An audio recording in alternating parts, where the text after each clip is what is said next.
Hello there.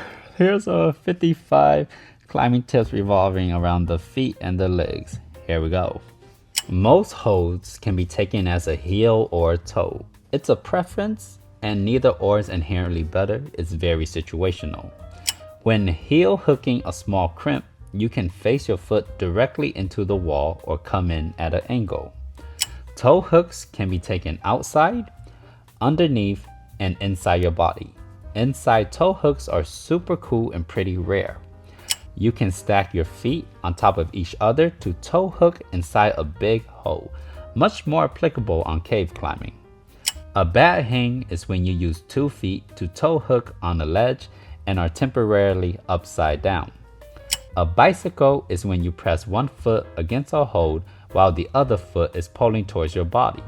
You can also bicycle using one toe and one heel. A knee bar is when you wedge your knee and foot in between 2 holes to create tension. You can place your other knee on top of your current knee to create a bigger knee bar. Hardly ever useful to do it this way though. You can apply pressure on holds by lifting your knee up into them. A knee scum is when you take the inside of your knee and smear it against a hold or the wall. You can smear your calves around an arete or volume or anything for register. You can also hook your calves onto really big holds.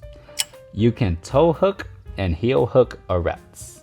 Flagging is a technique where you balance your weight by extending one leg. This is a side flag. This is flagging the leg down. This is a back flag, and this is an inside flag. A smear is when you take your feet and press it against the wall to acquire friction.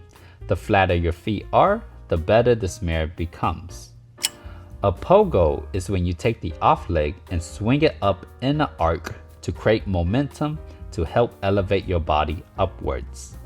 Standing on your toes makes it easier to turn and twist your body and should be done 99% of the time that you are climbing. Never stand on the center of your foot. This glues your ankle and foot into a fixed position and is hard to rotate or generate power from a flat foot. Crabbing is when you take both feet and press them together. It's quite useful on volumes. Heel hooking with plantar flexion creates a legitimate hook in your heel. Heel hooking with dorsiflexion makes it easier to drag your heel into your body. Both are valid and both are situational.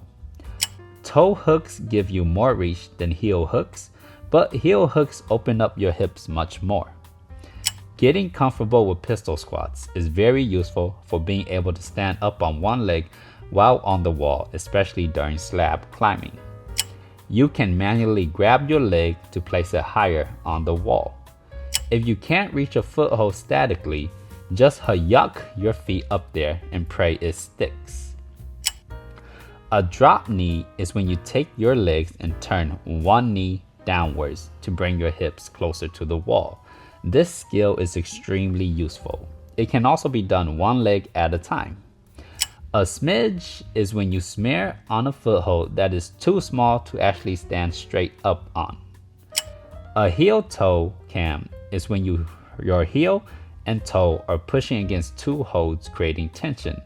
This can come in many shapes and sizes and forms. In order to maintain body tension when making big moves, make sure your foot is always actively pushing downwards. Think about standing up without jumping up.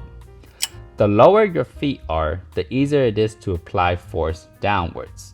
The higher they are, the harder it is. Sideways heels are good for pulling your body over and creating tension. A passive toe hook is when you just straighten your leg and dorsiflex your foot onto a hold. An active toe hook is when you crank on your knee so that there's bend in your legs. It's harder to do, but it is better for reaching up and over. You can toe hook holds beneath you simply by raising your leg upwards.